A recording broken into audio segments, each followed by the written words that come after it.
So we're going to do complete the square now.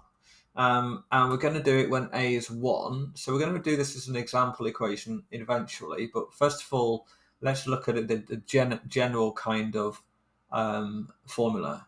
So it's going to be x squared plus bx plus c. And what we're going to do, we're going to just first of all just look at the first part of the equation. And we're going to imagine, we're going to treat this as the area of a shape.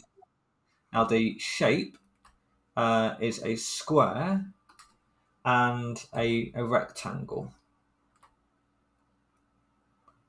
Okay. Okay. Now the rectangle has got the same height as the square, so one of the dimensions are the same. The square is x by x, so therefore the rectangle has got a height of x. The width of the rectangle is b, so the area of the square is going to be x squared. The area of the rectangle is going to be bx. So the area of the whole shape is x squared plus bx. Right? We're going to ignore the c. We're going to bring that in at the end. So what we're going to do now is we're going to take this. Square, and we're going to take the rectangle, and we're going to split the rectangle right down the center. So if I can. So let's pretend that's exactly right down the center. And I'm going to put that one there, and I'm going to rotate that one and put it down here. Now we should see that the width of this is x plus half b, because I've halved it down the center. Let's put x plus b over 2. And this is also x. I'm just going to copy that and rotate it.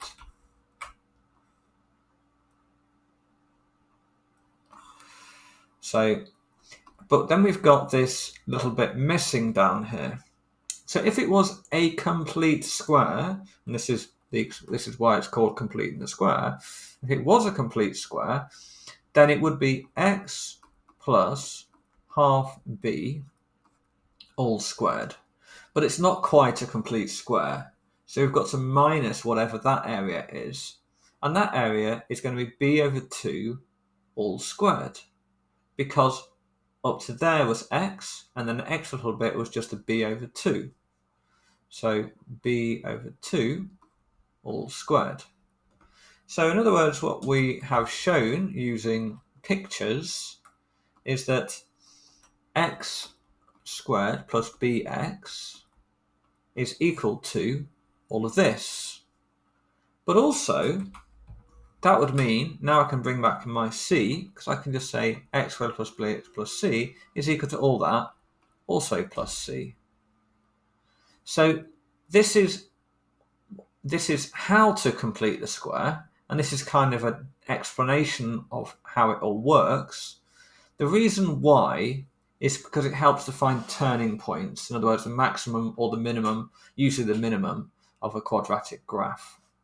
And I won't go into, we probably won't have time to go into why it does, or how and why it does that. But another thing you can do with completing the square is you can use it to solve an equation. It's more flexible. It can solve equations where the solutions are not whole numbers. You can even solve it where the solutions are surds, which you can't do by factorizing. So, but we should be able to solve this one as well. So if we take question 1, we've got b is equal to 5 and c is equal to 6. Then over here we'd have x plus half b, which is 2.5, all squared, minus b over 2 all squared, so 2.5 squared, plus c, which is 6. So x plus 2. And that's, in this case, is equal to 0. So x plus 2.5 squared minus 2.5 all squared. Or I could have done 5 over 2 all squared. Let's do it that way. I'm running out of time, so I'm just going to do it on my calculator. So 2.5 squared is 6.25. Then I'm going to add 6. And that gives me 12.25. That's equal to 0. So we have x plus 2.5 all squared is equal to 12.25. So next we just square root both sides. So x plus 2.5 is equal to the plus or minus the square root of 12.25. So what is the square root of 12.25? It is 3.5. So 3 plus or minus 3.5. So x is going to be equal to basically negative 2.5 plus or minus 3.5. So if I did negative 2. Hang on a second. Negative 2.5 minus. Hang on a second. 1 second. Okay, so hopefully we got time to fix this. I've made a mistake back up here, a negative. I used the wrong sign.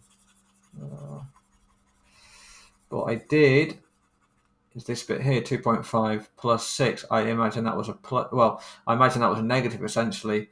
So we've got 2.5 is 6.25, and then we add 6. So it would have been negative 6.25 add 6, which would just give me, and that would get rid of the 6. So in other words, it should be just 0.25, not. Whoops. Oh my god. Not 12.25.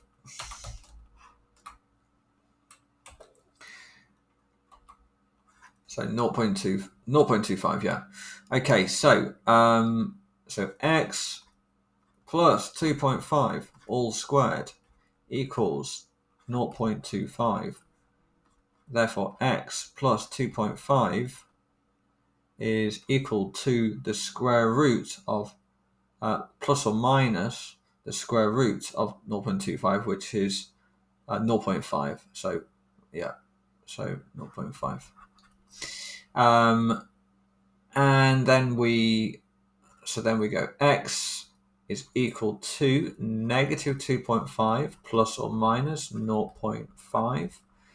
So if we minus 0.5, we'd get 3. And if we added 0.5, we'd get, if we minus 0, yes, if we added 0.5, we'd get 2, negative 2. Yeah. So that's right. That gives us the right answers. So yeah, that's completing the square in a real rush.